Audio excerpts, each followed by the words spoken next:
All right, we're going to be looking at 2.3 homework and kind of working the odds together, making sure we got this.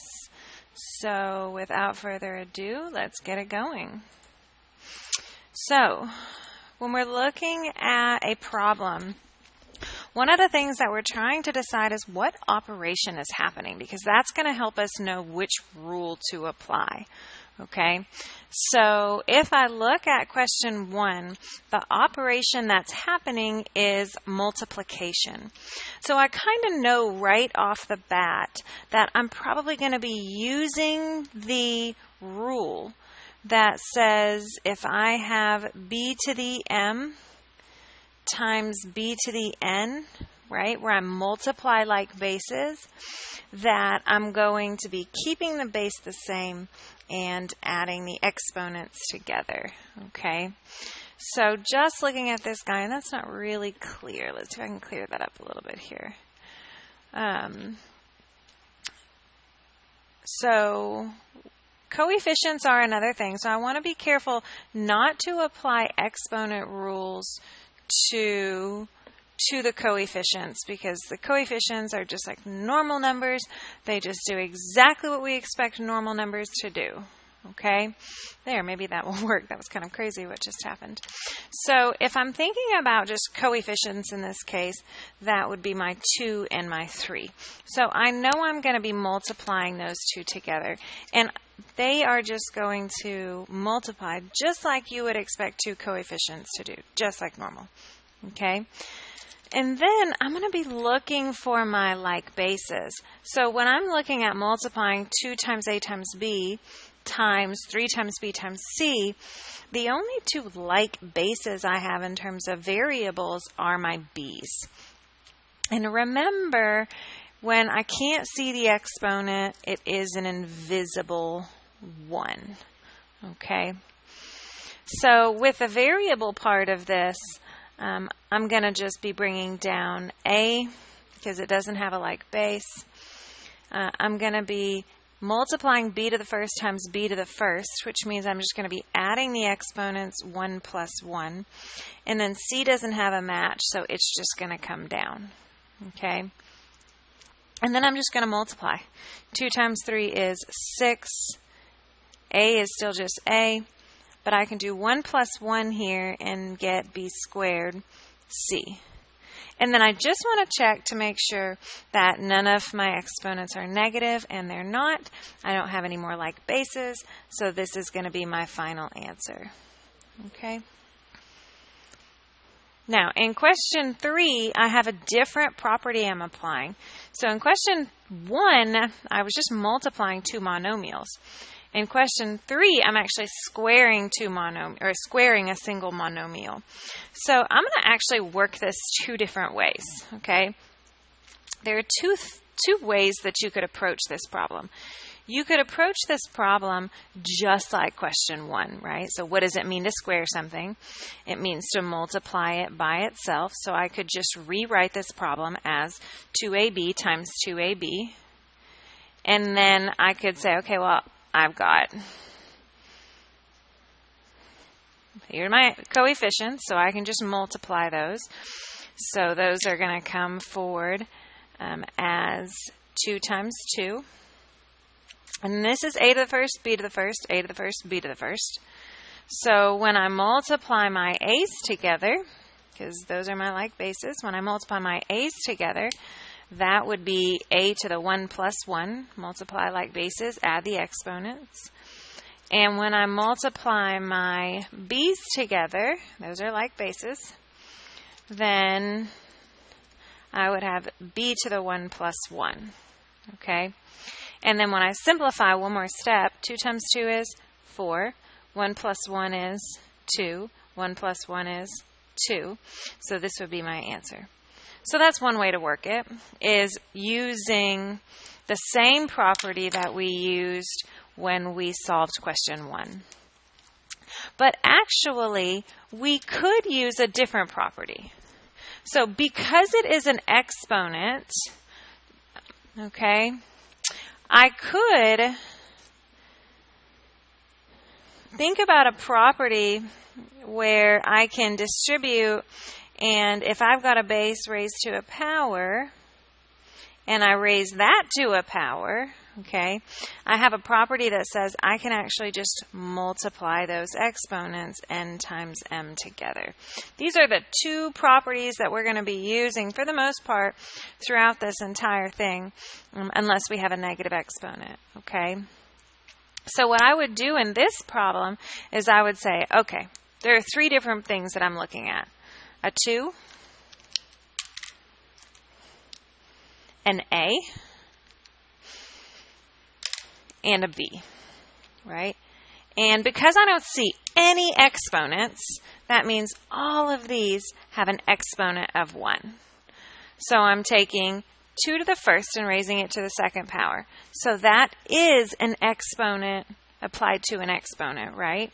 So I could think about this as 2 to the first raised to the second power, a to the first raised to the second power, b to the first raised to the second power. And then I have a property that says if I'm doing that, really all I have to do is multiply. So 1 times 2 is going to be 2. 1 times 2 is going to be 2. 1 times 2 is going to be 2. And then I just want to make sure that my coefficient is simplified, okay? I want to make sure my coefficient is simplified. So 2 squared is 4, a squared b. And you can see here that whether I was using the product property, so that's what I used here, the product property, or I use a power property, which is what I used here, I am going to end up with the same answer. So whichever one makes more sense to you, that's what you should use, okay? All right, so let's look at number 5. Number 5, we have 10 a to the 5th, b to the 4th, times a to the 3rd, b to the negative 2nd. Okay? So remember, if there's no coefficient, coefficient is 1. So I'm seeing that there are no outside exponents that need to be applied here. So this is going to be a straight product property problem. Okay, just multiplying the two together. So I'm going to be putting together coefficient times coefficient. That's where I'll start, right? And then I'll multiply a to the 5th times a to the 3rd. And then I will multiply b to the 4th times b to the 2nd. So these are the ones that I'm going to put together. And because I'm just talking about multiplication, this is what's going to happen with the exponents, m plus n. Okay, so multiply the exponents, multiply the coefficients just like we were doing before, so 10 times 1. And then we'll have a to the 5 plus 3, b to the 4 plus negative 2. And then 10 times 1 is just 10. A to the 8th when I add 5 plus 3. B to the 2nd when I add 4 plus negative 2. All of my terms are now the only one like it, and the exponents are positive. So that's my final answer. Okay, number 7. We have negative 5, I lost my place, I'm sorry, times w, x, y, z, all raised to the 0 power. Okay, so this is a rule. This is a rule. And the rule says that anything, no matter what it is, anything to the 0 power is going to be 1, okay? So I don't know why, I don't know how all my rules ended up going right here, but that's where they're ending up. So basically, here's what happens. If I applied the exponent like to every single one of these, and I could, okay? I could rewrite this as So what's happening here is I'm saying if I apply that 0 to every single one of these that's in here, okay, then I would end up bringing down this coefficient of -5 and saying that's 1 times 0, and that's 1 times 0, and that's 1 times 0, and that's also 1 times 0, right? And then look at all these variables to 0 powers, right? So that's -1. That guy becomes 1. That guy becomes 1. 1. 1. And -5 times 1, no matter how many times you multiply it times 1, is going to be -5. Okay?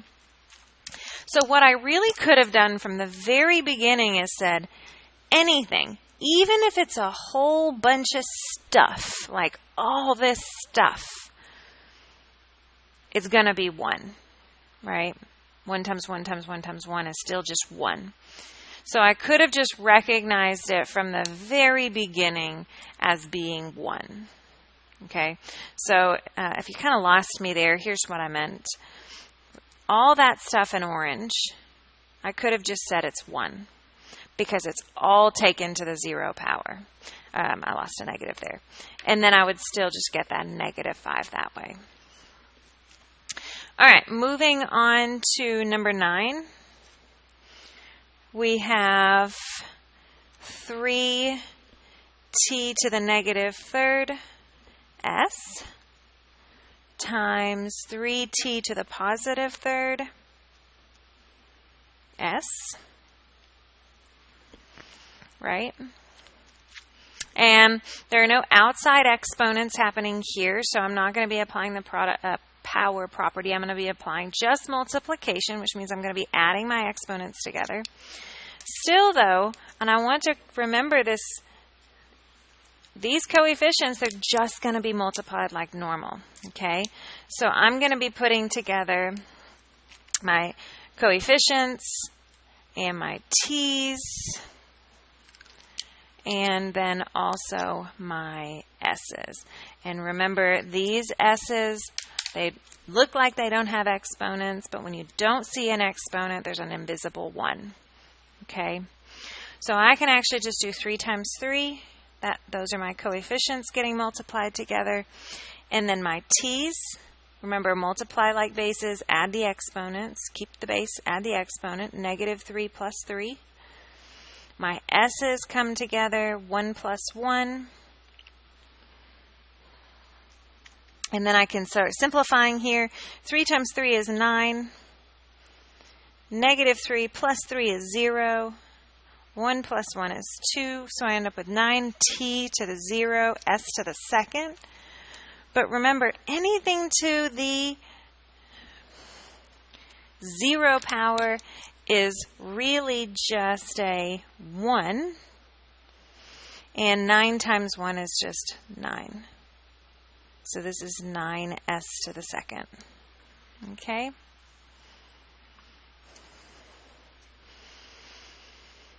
Okay, number 11. We have 25 raised to the 1/2 power.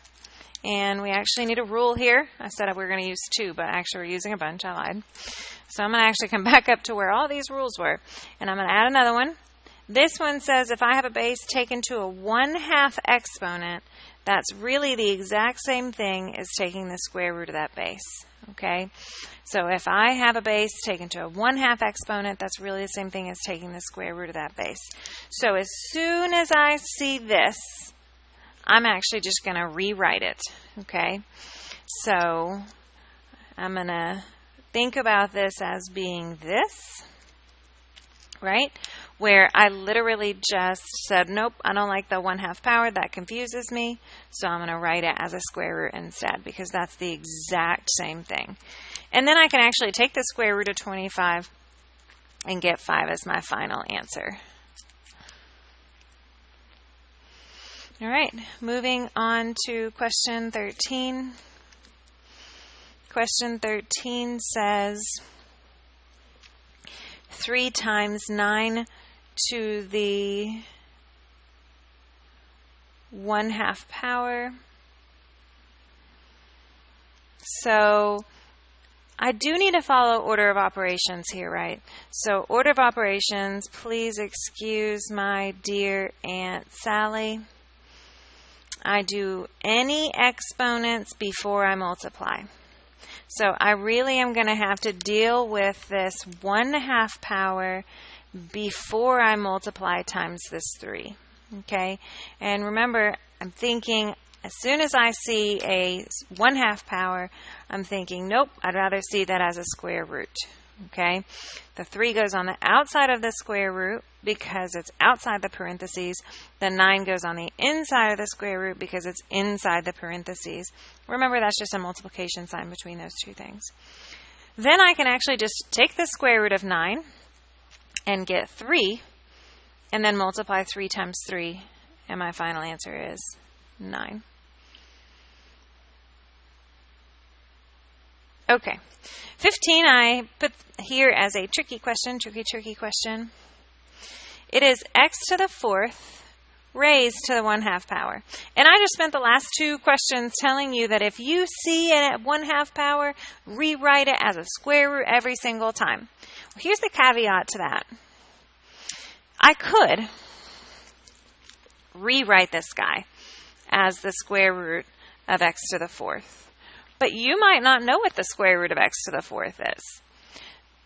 But what you do know is, you do know what to do when you have an exponent raised to an exponent.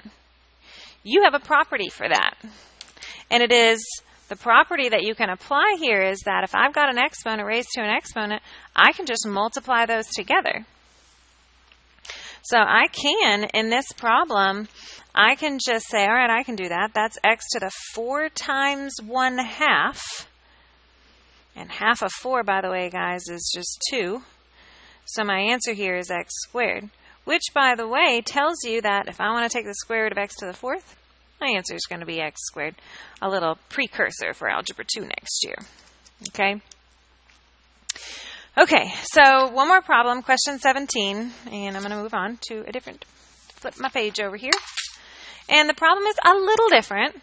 It says, determine an expression for the volume of the cube. Let's see if I can destroy some art here, since I am definitely not an artist. Okay, so you have a cube, and let's see here. You can make fun of me later for how bad this is going to be. You have a cube,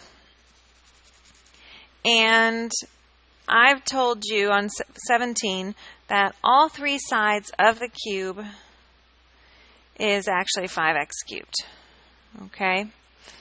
Well, if I want to find the volume, of a cube, it's just side cubed. Amazing, isn't it? And I know what a side length is, because they're all the same. A side length is 5x cubed. So my volume can be found by taking 5x cubed and cubing it. Okay? Now I'm going to apply power of a power. I'm remembering here that that 5 has a 1 on it. It's invisible. And I'm actually having to cube 2 things. I'm having to cube the coefficient and the variable. Okay, and remember, power of a power, I multiply my exponents. So this is going to end up looking like 5 to the 1st times 3, and x to the 3rd times 3, which is 5 times 5 times 5, or 125. And then 3 times 3, which is 9. So here is the expression for the volume. Okay, here's the expression for the volume. But then it says determine the volume if you're told x equals 2. Okay, so now I want to find the volume when x is 2. So 125 times 2 to the 9th. So this is going to be a crazy number, probably in scientific notation because it's going to be so big, okay? So let me get out of this, whatever screen it's in. That's crazy looking. And I'm going to zoom in so that maybe we can see this. Oh gosh, look what I've done. And we're going to be looking at 125 times 2 raised to the 9th power. And I'm going to get it as, well, that's not too much, 64,000. And now I'm going to go back and I'm going to add units to this, okay? So this is actually inches. So my volume is going to be inches times inches times inches because it was cubed. So my units are actually inches cubed. Okay? All right, guys, I really hope this helps you. Go ahead and finish up the evens for homework. I will be here in the morning if you have additional questions. Have a wonderful night.